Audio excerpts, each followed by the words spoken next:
Bonsoir et bienvenue à tous pour suivre avec nous ce journal dont tels sont les faits saillants de l'actualité de ce 22h.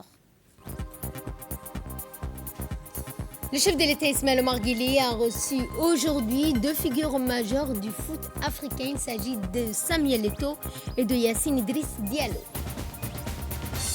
Dans l'actualité également, Djibouti a lancé son Mobile ID et réaffirme également son ambition régionale. Dans l'actualité internationale, Israël a restitué des dizaines de corps palestiniens sans identité, laissant les familles dans l'incertitude. C'était les titres. Place au développement de ce journal. Le chef de l'État Ismaël Omar Guelleh a reçu ce matin au Palais de la République deux figures majeures du football africain. Il s'agit de M. Samuel Eto'o, président de la Fédération camerounaise de foot et ancien footballeur international, ainsi que de M. Yacine Idriss Diallo, président de la Fédération ivoirienne de football. Les discussions entre le chef de l'État et Samuel Eto'o ont porté sur les opportunités offertes par Djibouti en matière de développement du sport, notamment le foot, et sur les moyens de renforcer l'implication des jeunes dans cette dynamique. Le président Ismaël Omar Guelleh a souligné l'importance du sport comme vecteur de cohésion sociale et de rayonnement international pour le pays. Cette rencontre s'inscrit dans le cadre de la tenue à Djibouti de l'Assemblée générale du Conseil des associations de foot d'Afrique de l'Est, à laquelle ces deux responsables prendront part. Et à l'issue de cette rencontre avec le chef de l'État, Samuel Eto'o a donc raffirmé et exprimé tout d'abord sa satisfaction et son honneur d'avoir rencontré le chef de l'État, Ismaël Omar Guelleh. Permettez-moi déjà de dire grand merci à notre peuple, parce que c'est chez nous, ici. Nous avons passé un bon séjour, nous sommes venus pour travailler pour l'Assemblée générale de cette zone et nous avons eu l'immense bonheur d'avoir cette audience avec le chef de l'État. J'ai aussi eu le plaisir de retrouver un frère, Tommy, qui n'est pas loin, qui est ici et à qui je passe le bonjour pour tout ce qu'il apporte dans cette jeunesse. Et nous allons continuer à travailler pour faire rayonner notre pays et notre continent. Et quant à Yacine Idriss Diallo, il a salué l'engagement de Djibouti en faveur du sport, de la jeunesse, rappelant que le foot demeure un outil privilégié pour l'éducation, l'unité et le développement. C'est un honneur pour nous d'être accueillis dans votre beau pays à l'occasion de l'Assemblée générale de la CECAFA, la zone dont fait partie Djibouti. Et nous avons pu découvrir un pays accueillant, une population dynamique et jeune.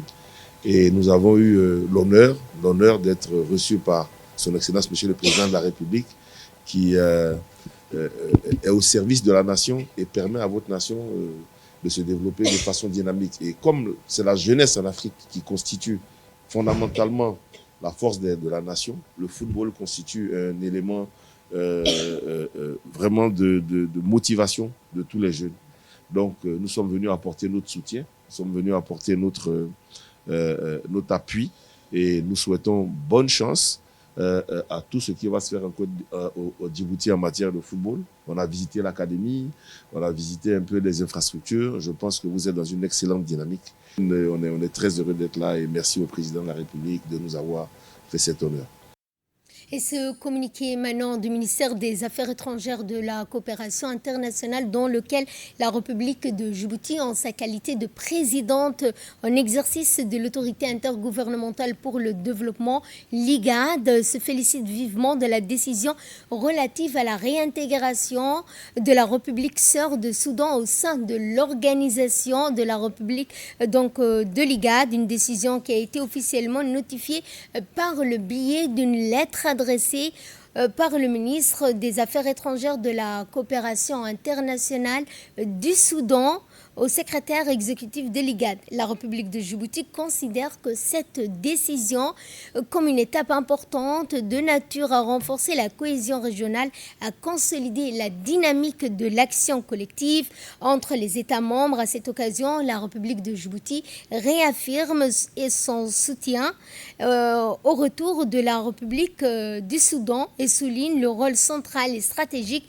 de celui-ci qui joue donc autant sur la scène régionale, mais aussi en tant que fondateur et acteur clé de l'IGAD au regard de son poids politique, géographique et régional, ainsi que de ses contributions historiques aux efforts en faveur de la stabilité et du développement de l'intégration régionale. La République de Djibouti renouvelle enfin son engagement indéfectible en faveur de l'IGAD et réaffirme sa volonté d'œuvrer aux côtés de la République de Soudan sur l'ensemble des États membres au renforcement de la coopération régionale et à la consolidation des principes de solidarité et de partenariat effectif. Fin de communiqué. Dans le reste de l'actualité, dans le cadre de la Semaine nationale de la solidarité, la ministre des Affaires sociales et des Solidarités, Olouf Ismaël Abdo, a procédé ce dimanche 8 février à l'inauguration de nouvelles infrastructures commerciales au PK 51. Un projet qui place l'autonomisation des populations rurales au cœur de l'action gouvernementale.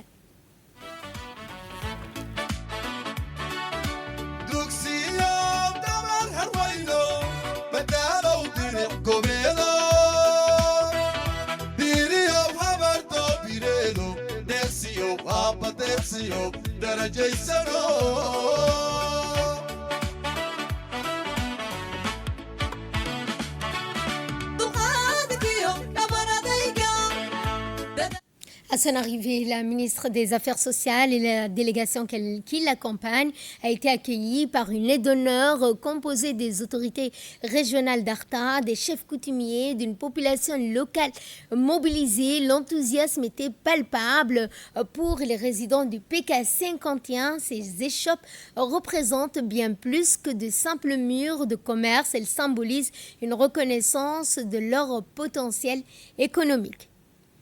Cette cérémonie s'est poursuivie par une visite des locaux où la ministre a pu constater la qualité de l'aménagement.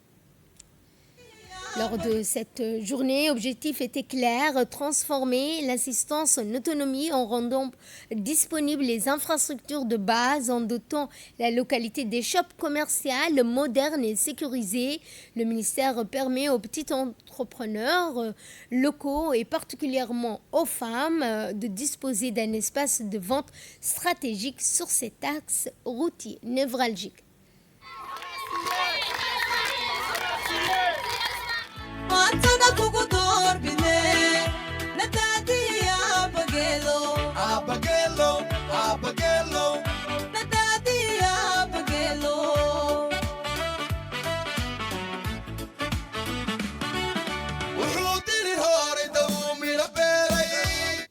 Prenons la parole à cette occasion. Les représentants des habitants du secteur ont exprimé leur profonde gratitude envers le ministère et son équipe. Ils ont remercié également le ministère pour le travail accompli au PK 51 et dans les environs. Et quant au président du conseil régional, M. Ilmebou, a remercié le gouvernement, notamment le ministère des Affaires sociales et des Solidarités pour le soutien aux populations rurales. Ces G-Shops, a-t-il affirmé, vont permettre aux habitants de ce secteur de vendre des produits en toute légalité et sécurité. Quant au préfet M. Hassan Dabalé, il a également remercié le MAS pour la réalisation de ces structures commerciales qui vont grandement faciliter le quotidien des habitants de PK 51. Quant à la ministre Olouf Ismaël Abdo, elle a rappelé l'importance des infrastructures dans leur capacité à générer de la résilience. Elle a félicité ses équipes pour la réalisation technique du projet tout en rappelant que la solidarité nationale est avant tout une mission de proximité. La solidarité ne se limite pas à l'aide d'urgence, elle consiste à bâtir les infrastructures qui permettront à chaque citoyen où il se trouve de vivre dignement de son travail. Et dans le sillage de ces déplacements régionaux, le ministère des Affaires sociales et des Solidarités s'est arrêté au chef-lieu de la région pour une rencontre citoyenne. Un moment fort d'échange visant à consolider les liens entre l'action gouvernementale et les réalités locales. Cette rencontre a pris la forme d'un dialogue ouvert. La ministre a rappelé que la solidarité nationale ne peut être efficace sans une compréhension fine des besoins de chaque territoire.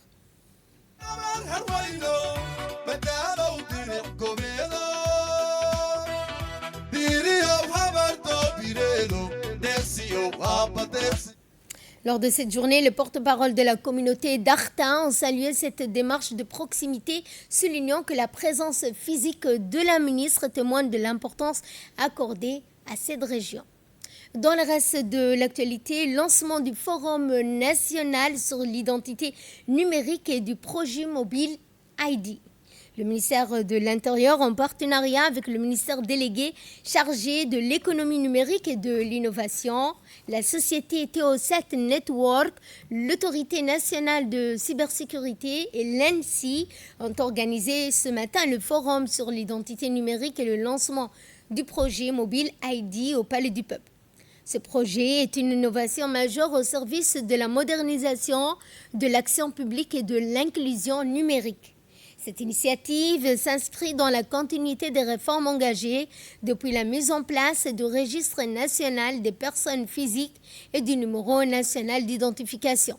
Ce forum stratégique placé au cœur de la transformation numérique nationale a pour objectif de présenter tout d'abord la vision nationale en matière d'identité numérique, de mettre en lumière les initiatives et projets en cours, de sensibiliser les acteurs aux enjeux de sécurité, de confiance et d'interopérabilité. Favoriser également l'approbation et l'intégration du Mobile ID dans les services publics et privés. Encourager également l'émergence de partenariats nationaux et régionaux. Cette cérémonie d'ouverture a été présidée par le ministre de l'Intérieur qui a donc eu à ses côtés ses collègues, dont la ministre déléguée chargée de l'économie numérique, Mme Mariam Hamadou, le directeur général de la Banque centrale de la République de Djibouti. Et pour plus de précision, nous vous proposons donc de suivre cette réaction du directeur général de la population.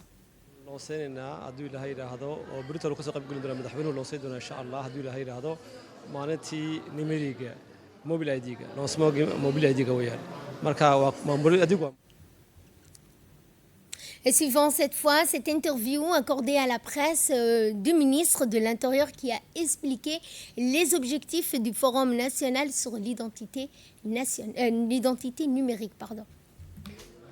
Alors, ce forum qui a débuté donc ce matin, le 8 février, et qui va être donc clôturé donc demain, le 9, sous le haut patronage donc de son Excellence, Monsieur le Président de la République.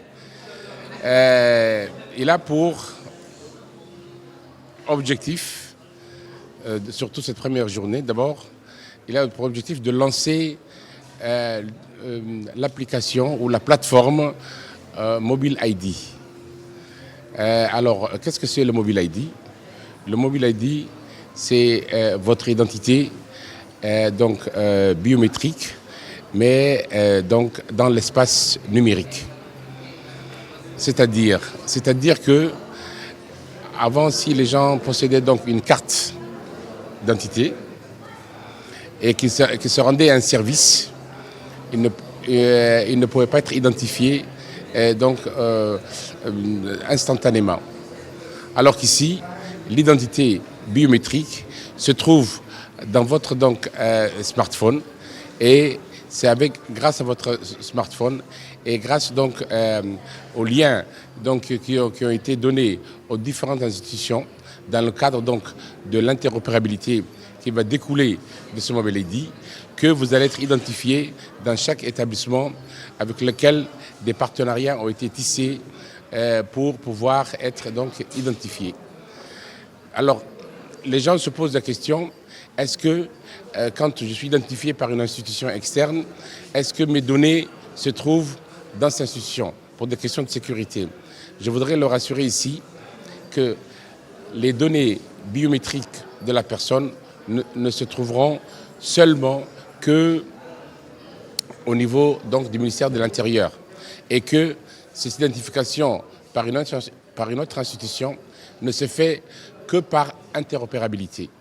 le fait qu'on est passé de la biométrie physique à la biométrie numérique. Les données se trouvent maintenant donc, dans l'espace numérique. Il y a des interconnexions qui vont se faire des autres pièces de cette personne qui vont se connecter à l'identifiant unique, que ce soit le permis, que ce soit le permis de conduire, ou donc que ce soit la santé de la personne.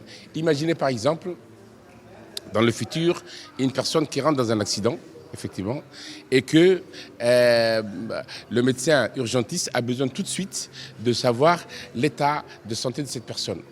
Et bien, si plus tard, effectivement, puisque les données de la santé seront liées au identifiant unique, il suffira qu'on puisse utiliser le pouce de cette personne, de ce malade, pour accéder directement à ces données de santé.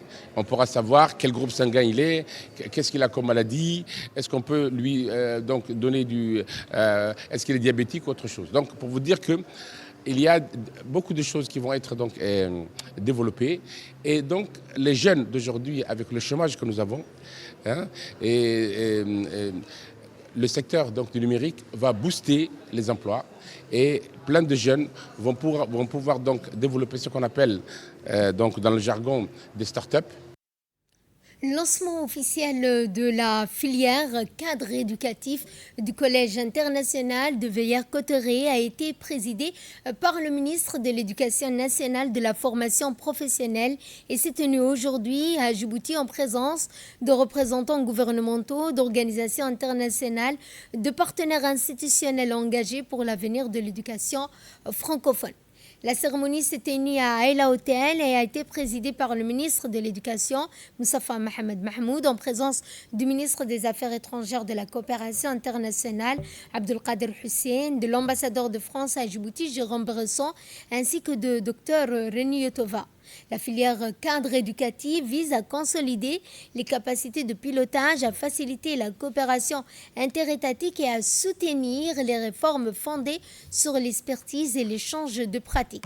Structurée autour de 6 priorités: langue française, transformation numérique, égalité de genre, formation continue des enseignants, gouvernance des systèmes éducatifs et éducation au changement climatique. La formation a une durée de 8 mois et combine regroupements internationaux, travaux à distance et visites de terrain. Cette approche favorise une montée en compétences directement liée aux enjeux nationaux.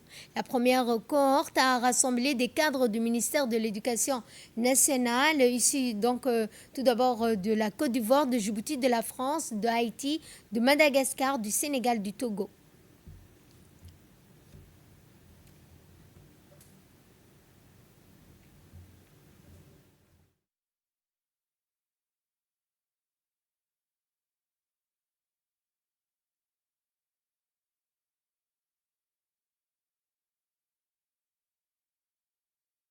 À l'occasion du lancement officiel de la filière cadre éducatif du Collège international de Villers-Cotterêts, ici à Djibouti. Le Collège international de Villers-Cotterêts est un programme structurant voulu par les chefs d'État et de gouvernement lors du 19e sommet de la francophonie, avec l'ambition de renforcer la qualité et la gouvernance des systèmes éducatifs dans l'espace francophone. L'OIF est fier de contribuer à cette initiative en partenariat avec le ministère français de l'Europe et des Affaires étrangères, l'Agence universitaire de la francophonie, France Éducation internationale et la Cité internationale de la langue française.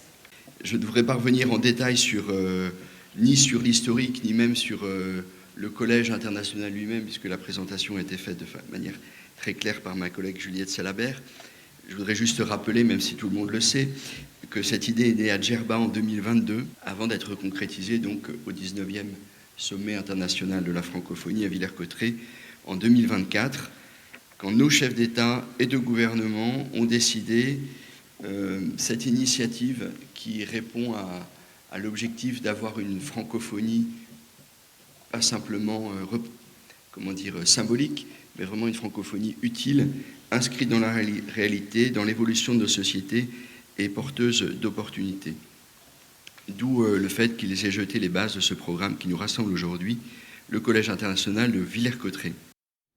Et prenons la parole à cette occasion. Le ministre des Affaires étrangères de la coopération internationale, M. Abdelkader Hussein, a souligné le rôle stratégique de cette formation des cadres éducatifs comme levier de développement.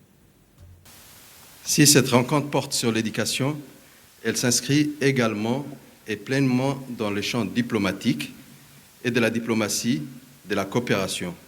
Former des cadres éducatifs, renforcer des capacités institutionnelles et promouvoir des politiques publiques éclairées constitue autant d'investissements stratégiques pour la stabilité, le développement et la paix. À ce titre, l'éducation est aussi un langage diplomatique, un vecteur d'influence positif et un socle de compréhension mutuelle entre les nations. Notre pays, de par sa position géographique, son histoire et son engagement constant en faveur du multilatéralisme, s'affirme comme un espace de dialogue, de médiation et de coopération régionale et internationale. Cet engagement est porté au plus haut niveau, je parle de la francophonie, par son Excellence, M. Ismaël Omar Guelleh, le Président de la République, qui soutient avec constance la francophonie comme levier de développement humain, de rayonnement culturel et de rapprochement entre le peuple. Pour Djibouti, accueillir cette première cohorte constitue également une opportunité de renforcer ses partenariats, d'approfondir ses relations de coopération et de réaffirmer son attachement à une francophonie ouverte, inclusive et tournée vers l'avenir. C'est dans cet esprit que mon département œuvre aux côtés des ministères sectoriels et de nos partenaires pour faire de la coopération éducative un pilier de notre action extérieure. Mesdames et messieurs, je forme le vœu que les échanges et les travaux qui s'ouvrent aujourd'hui soient riches, constructifs et porteurs de nouvelles perspectives de collaboration entre nos pays. Et pour clore la série des interventions, le ministre de l'Éducation nationale de la formation professionnelle, Moustapha Mohamed Mahmoud, a rappelé que ce lancement constitue une étape majeure pour Djibouti et l'espace éducatif francophone. Je voudrais exprimer ici également ma réelle fierté de procéder à vos côtés à l'ouverture officielle des travaux de la première cohorte de la filière des cadres éducatifs du Collège international de Villers-Cotterêts. Cet événement marque donc un moment important dans notre pays et au-delà pour l'ensemble de l'espace francophone, car il consacre une vision partagée de l'éducation comme levier majeur de développement et de cohésion et d'avenir pour nos sociétés. Les choix de Djibouti pour accueillir cette rencontre inaugurale revêtent donc, tout à l'heure ça a été dit, une portée symbolique forte. Il témoigne de la confiance accordée à notre système éducatif, à l'engagement également de ses cadres et aux réformes structurelles engagées ces dernières années sous le leadership du président de la République, son Excellence M. Ismaël Omar Guelleh, qui soutient activement la francophonie comme espace de dialogue, de solidarité et de rayonnement culturel et éducatif. Pour Djibouti, cette participation s'inscrit pleinement dans notre stratégie nationale de renforcement des capacités et de modernisation du système du secteur éducatif, porté et soutenu par le président de la République, convaincu que la francophonie constitue un levier stratégique pour l'excellence éducative et l'ouverture internationale. Je forme donc, Inch'Allah, le vœu que les travaux engagés ici à Djibouti donnent naissance à des coopérations durables, à des initiatives innovantes et à des réformes éducatives concrètes portées par des cadres formés, éclairés, engagés et solidaires. Je souhaite à l'ensemble des participantes et participants plein succès dans ces parcours exigeants et porteurs d'avenir, Inch'Allah, et je déclare officiellement ouverts les travaux du Collège international de Villers-Cotterêts.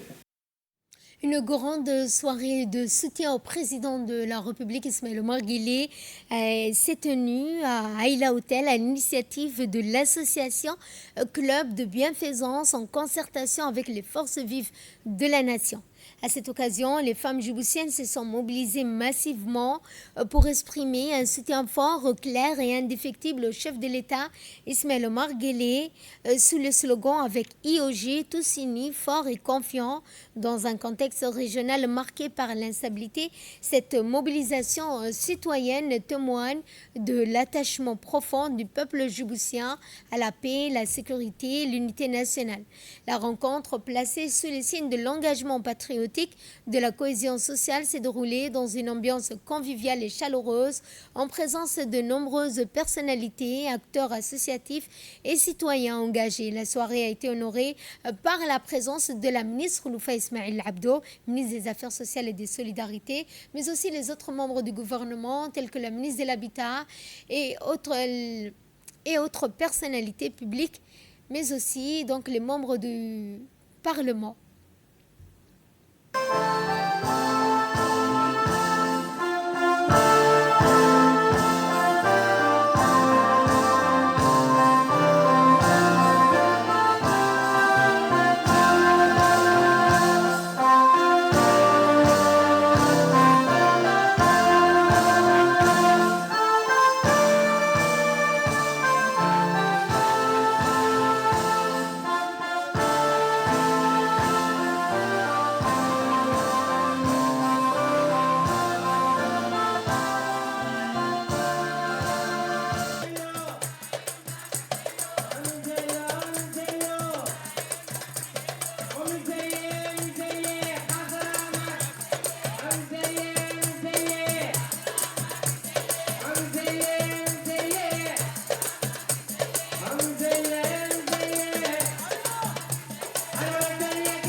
prenons la parole à cette occasion. La présidente de l'association a rappelé l'importance que revêtent ces soirées de soutien en l'honneur du chef de l'État Ismaël Omar Guelleh.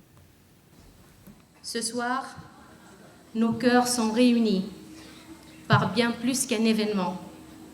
Nous sommes ici par conviction, par loyauté et par amour profond pour notre pays. Nous sommes ici pour rendre hommage à un homme qui a su rassembler, guider et inspirer son Excellence le Président Ismaël Omar Guelleh. Vous êtes toutes magnifiques, vous êtes toutes habillées de vert.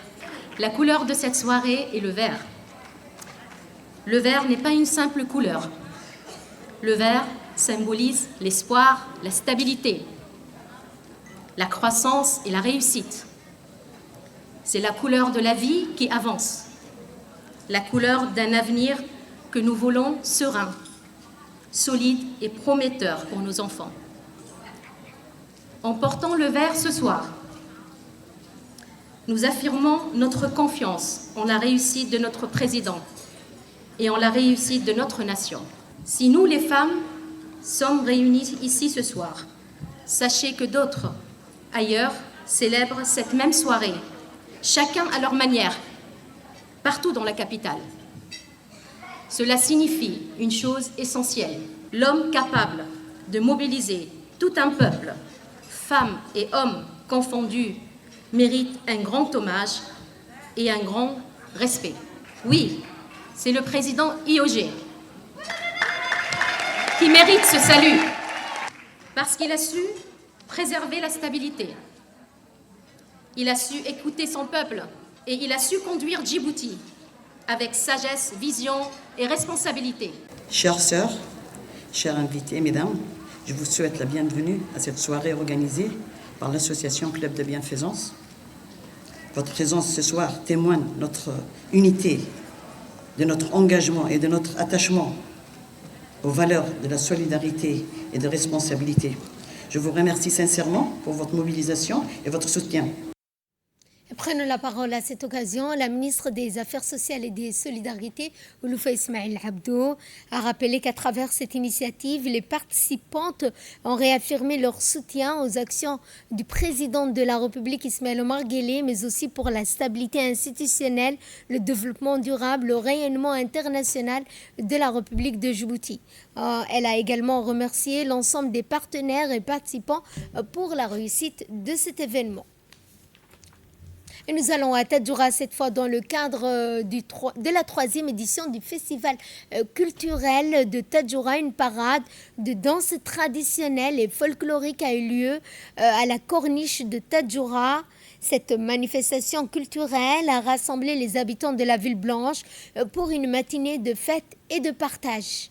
La parade a débuté par une variété de danses telles que Hurra, exécutée par les hommes en 3 lignes avec au pas cadencé et rythmé sous la pulsation des éloges émouvants et du prophète Mohammed sallallahu alayhi wa sallam. Cette danse traditionnelle a été suivie d'un cortège nuptial des femmes qui a ajouté une touche de couleur et de joie à cette manifestation.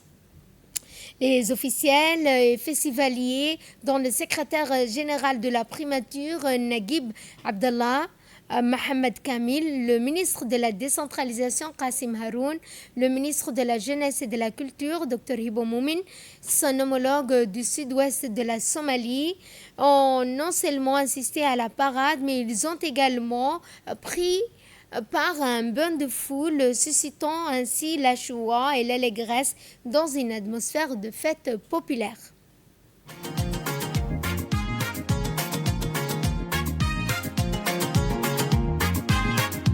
الفكر ما كبايتا عدو فردا بعد لوبا لسلطانك ما دبتي الفكر ما كبايتا عدو فردا بعد لوبا لسلطانك ما دبتي لتنا عادا يا يداد جرسل ارحبتا يمكن يميك نفل مرو مدودتا لتنا عادا يا يداد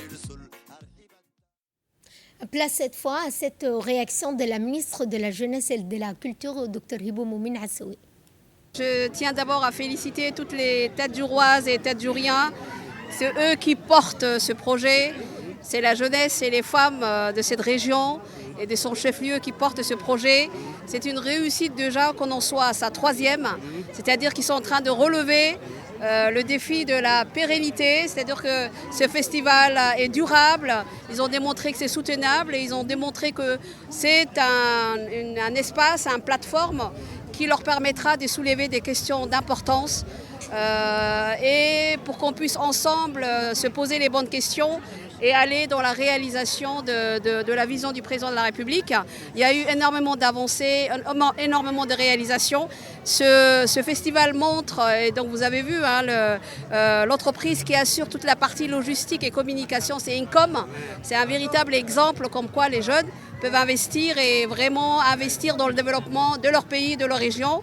J'en appelle à tous les jeunes vraiment à se retrousser les manches et à faire que Tedjora la Blanche, qui a déjà, moi je dirais, son rôle modèle qui est Gadilé, d'être tous des Gadilés pour que cette région vraiment devienne notre Sharm el-Sheikh de l'Égypte. Donc je dirais tous les Nords aussi, Tedjora et Obok.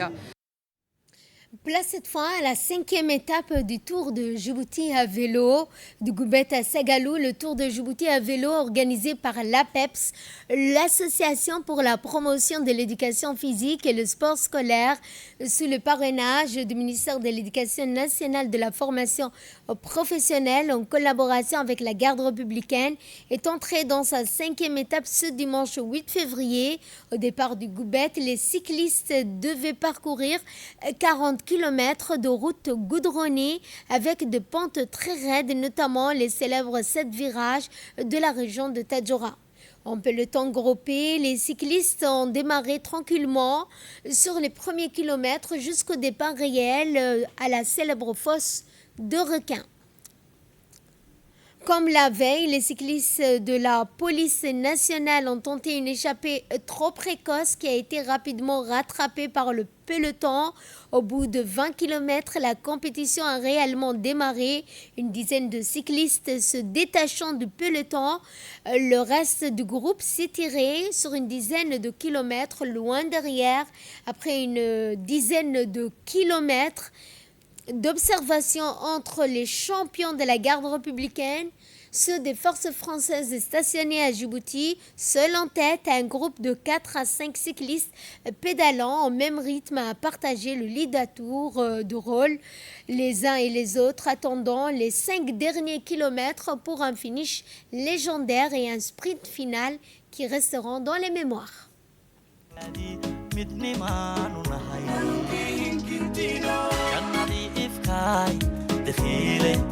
جوي معاني دخيلي عنا وجف جف منين وما لك لا جرو وما لو جديو يدي قعل بيننا ولا لك لا جرمي جهدي مني ما ننهي جنادي إفكاي دخيلي جوي معاني دخيلي جاجوس نميميو عدو جابكو دونتيو عراتكي إنما جعل حسك جاها وريري نبتين نوجرا حسك جاها وريري مني مدى إنو جرا جلدي إفكاي دخيلي جوي معاني دخيلي جاجوس نميميو عدو جابكو دونتيو عراتكي إنما جعل حسك جاها وريري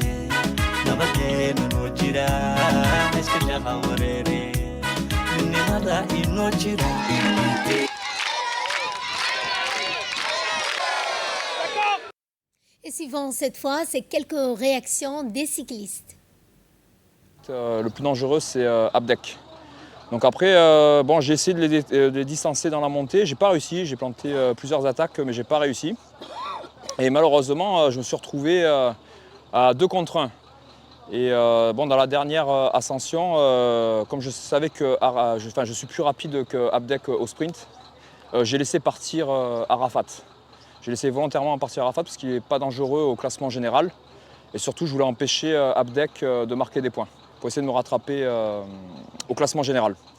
Donc du coup, après, j'ai eu de la chance, c'est que mes coéquipiers sont rentrés sur la fin. Bon, je règle le groupe au sprint et surtout Nicolas, il fait 3, ce qui permet à Nicolas également de reprendre des points sur Abdek.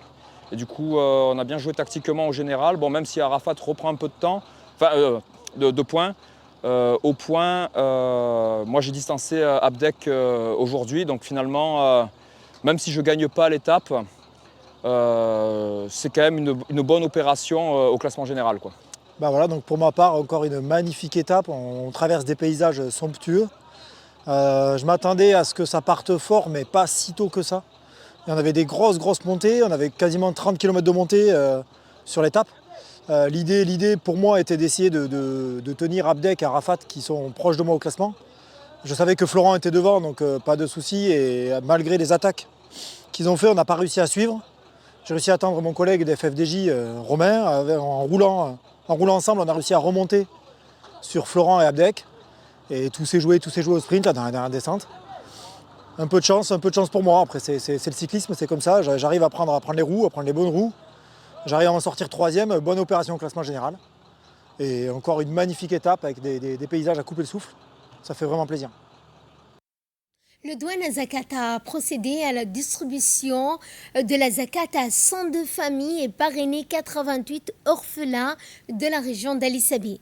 Dans le cadre de ces efforts continus pour promouvoir la solidarité nationale et renforcer les principes de cohésion sociale, le douane Zakat a organisé une cérémonie dédiée à la distribution de fonds de la Zakat en faveur de 102 familles ainsi qu'une nouvelle tranche de parrainage pour 88 orphelins. Cette initiative vise à soutenir les catégories les plus vulnérables et contribuer au renforcement du tissu social à travers des actions concrètes et durables. La cérémonie s'est déroulée en présence du directeur général de douane Zakat, Suleiman Hussein, du vice-président du conseil régional, du préfet adjoint. Cette initiative s'inscrit dans la stratégie de douane Zakat visant à orienter le fonds de la Zakat vers leurs véritables bénéficiaires, contribuant ainsi à alléger les charges financières des catégories les plus vulnérables de la population. Et nous allons à Dikil cette fois pour le lancement officiel de la caravane nationale de sensibilisation du mouvement de la jeunesse une et indivisible. Placée sous les signes de l'unité de la Djiboutienneté, cette initiative qui se poursuivra jusqu'au 15 février prochain réunit 300 jeunes de Dikil et vise à renforcer l'engagement des jeunes autour des valeurs d'unité nationale, de soutien au président de la République Ismaël Omar Guelleh. Au cours de ce rassemblement, les échanges ont porté sur les piliers fondamentaux de la vision présidentielle. Les jeunes ont été sensibilisés sur l'impérieuse nécessité de préserver l'unité nationale, la cohésion sociale face aux défis contemporains. Consolider la paix, socle indispensable au développement pour les jeunes présents. Le message était clair. Appuyer la candidature du président de la République, Ismaël Omar Guelleh. Je vous le disais dans les titres à Gaza, les Israéliens ont restitué des corps de plusieurs Palestiniens. Les responsables palestiniens indiquent que les corps ont été rendus sans document officiel précisant l'identité des victimes, les causes de leur mort ou les circonstances de leur détention éventuelle. Il souligne également que de nombreux corps sont mutilés ou dans des états avancés de décomposition, ce qui empêche toute reconnaissance visuelle.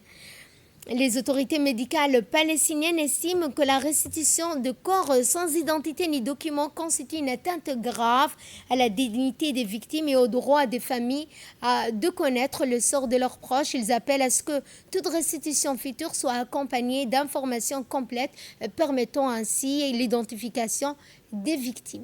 Et c'est ainsi que prend fin ce journal. Merci à vous de nous avoir suivis et très bonne soirée à toutes et à tous.